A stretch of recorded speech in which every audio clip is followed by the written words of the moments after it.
Bapak dan Ibu yang saya hormati, pertama-tama marilah kita panjatkan puji dan syukur kita pada Allah Subhanahu wa taala yang mana kita masih diberikan kesehatan, masih diberikan kesempatan untuk berkumpul bersama, bersilaturahim pada hari ini.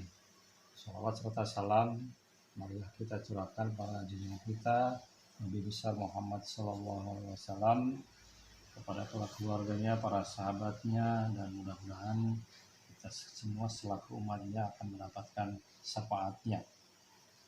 Bapak dan Ibu yang saya hormati, kita semua sudah tahu bahwa di wilayah kita ini terdapat beberapa hamparan lahan kritis yang perlu kita kelola, kita manfaatkan. Ayo kita tanami dengan penanaman-tanaman kehutanan. Namun sebelum waktu tiba musim penanaman nanti, yaitu menjelang musim penghujan, maka pada kesempatan ini saya ingin mencoba menyampaikan teknik-teknik penanaman dan pemeliharaan tanaman sebagai persiapan menjelang penanaman nanti. Bapak dan Ibu, nanti akan saya jelaskan bagaimana bibit yang baik, bagaimana macam-macam teknik penanaman, dan apa saja kegiatan-kegiatan dalam pemeliharaan tanaman itu sendiri. Yang pertama, ciri-ciri bibit yang baik dan siap tanam itu adalah media sarang dan akarnya kuat, batang sudah kokoh dan berkayu, pucuk dan daunnya segar seperti yang kita lihat pada gambar ini.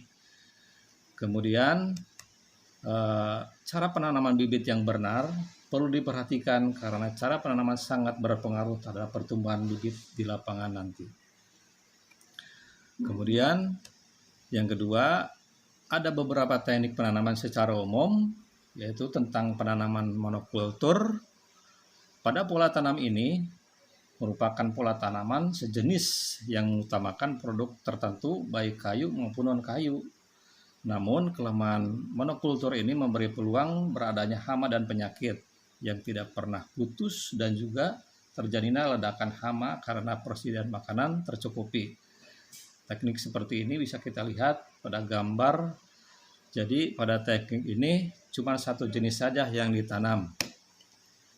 Kemudian penanaman secara tumpang sari merupakan suatu pola penanaman yang dilakukan dengan menanam tanaman musiman semusim sebagai tanaman sela di antara larikan tanaman pokok, yaitu kayu atau MPTS. Pola ini biasanya dilakukan di daerah yang pemilikan tanahnya sempit dan berpenduduk padat, tanahnya masih cukup subur, dan topografi datar ataupun landai. Pengolahan tanah bisa dilakukan secara intensif.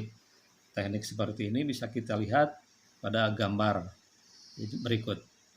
Kemudian, sistem penanaman. Bapak dan Ibu, ada sistem penanaman cemplongan, sistem jalur, dan sistem tugal. Pada sistem cemplongan, Bapak dan Ibu, yaitu teknik penanaman yang dilakukan dengan membuat lubang tanam dan piringan tanaman. Pengolahan tanah hanya dilakukan di piringan sekitar lubang tanam. Sistem ini dilakukan pada lahan-lahan miring dan peka terhadap erosi. Kemudian yang kedua, pada sistem jalur yaitu dilakukan dengan membuat lubang tanam dalam jalur larikan dengan pembersihan lapangan sepanjang jalur tanaman. Teknik ini dapat digunakan di lereng bukit dengan tanaman sabuk gunung.